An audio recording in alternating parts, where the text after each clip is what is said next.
Hi friends, welcome to my channel. இன்றைக்கி வெந்தயக்களி எப்படி செய்யலான்னு பார்க்கலாம். அதுக்கு நான் ஒரு அரை உலக்கு அரிசி எடுத்துகிட்டு ஒரு 5 ஸ்பூன் வெந்தயமும் அப்புறம் ஒரு 1.5 ஸ்பூன் உளுந்து வெள்ளை உளுந்தும் ஊற வச்சுருக்கேன். ஒரு 3-4 மணி நேரம் ஆச்சு ஊற வச்சு. அதை மிக்சி சாரில் போட்டு நல்லா மையாக அரைச்சி எடுத்துருவோம். அதுக்கு முன்னாடி எனக்கு சப்ஸ்கிரைப் பண்ண அனைவருக்கும் ரொம்ப ரொம்ப நன்றி. இன்று பிறந்தநாள் திருமணநாள் கொண்டாடும் அனைவருக்கும் என்னுடைய மனமார்ந்த வாழ்த்துக்கள். கடவுள் எல்லா வளமும் அருளும் கொடுத்து அவங்க வாழ்க்கையில் நல்லபடியாக உயர வாழ்த்துகிறேன். பாருங்கள், இப்போ மிக்சியில் போட்டு அரைச்சிட்டு வந்துடுவோம். அதுக்கப்புறம் ஒரு கப்பு வெல்லம் எடுத்து அதையும் நல்லா கரைச்சி வச்சுருவோம்.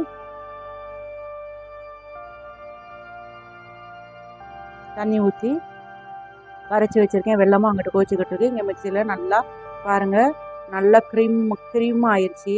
நல்லா பாருங்கள் எவ்வளவு ஒரு மாதிரியாக நல்லா மாவு பதம் இல்லாமல் ஐஸ்கிரீம் மாதிரி இருக்குது பாருங்கள். இப்படித்தான் இருக்கும். வெந்தயம் எல்லாத்தையும் நம்ம ஆட்டிட்டோம்னா அப்புறம் மிக்சி சாரில் கொஞ்சம் தண்ணி ஊற்றி அதையும் அரைச்சி அதிலே ஊற்றி நல்லா கிண்டி விட்ருவோம். கொஞ்சோண்டு ஏற்கனவே வடச்சட்டியில் கொஞ்சம் நல்லெண்ணெய் ஊற்றிருக்கேன். இப்போ வெள்ளத்தை வடிகட்டி அதையும் ஊற்றிடுவோம். அதிலே ஊற்றி நல்லா மிக்ஸ் பண்ணிக்கிட்டே இருங்க. இது அல்வா அப்போ தான் வர்ற மாதிரி நல்லா சுருண்டு வரும். நல்லா மாவு வெந்து வரணும்.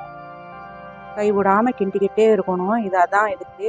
அப்பப்போ நம்ம எண்ணெய் நல்லெண்ணெய் சேர்த்துக்கிட்டா நல்லது. நல்லெண்ணெயை அப்பப்போ ஊற்றி கிண்டி விட்டுக்கிட்டே இருக்க வேண்டியதுதான்.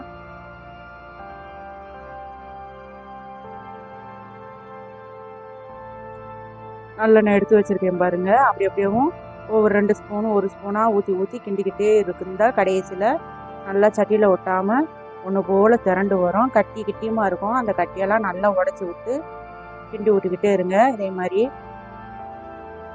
அந்த அரிசிலாம் நல்லா வெந்து வரணும். அரிசியும் வெந்தயமும்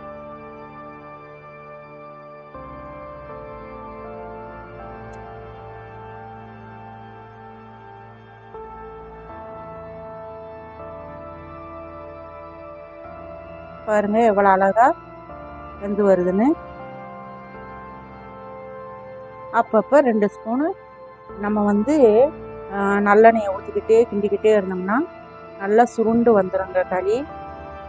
இப்போ அடிக்கிற வெயிலுக்கு வாரத்துக்கு 2 தடவை கூட நம்ம வெந்தயக்களி சுட்டு நல்லா நம்ம செஞ்சு சாப்பிடலாம். ஏன்னா சூடு அவ்வளோ சூடாக இருக்குது. இது கருப்பட்டி போட்டு செஞ்சால் இன்னும் டேஸ்ட்டாக இருக்கும். நான் அச்சு வெல்லம் தான் போட்டு செஞ்சுருக்கேன். கருப்பட்டி செஞ்சு சேர்த்தோம்னா கலரும் நல்லா வித்தியாசமாக நல்லா இருக்கும் பார்க்க. பாருங்கள், இப்போ நல்லா உருண்டை திரண்டு எப்படி ஒன்று போல் வருதுன்னு அல்வா பதத்துக்கு.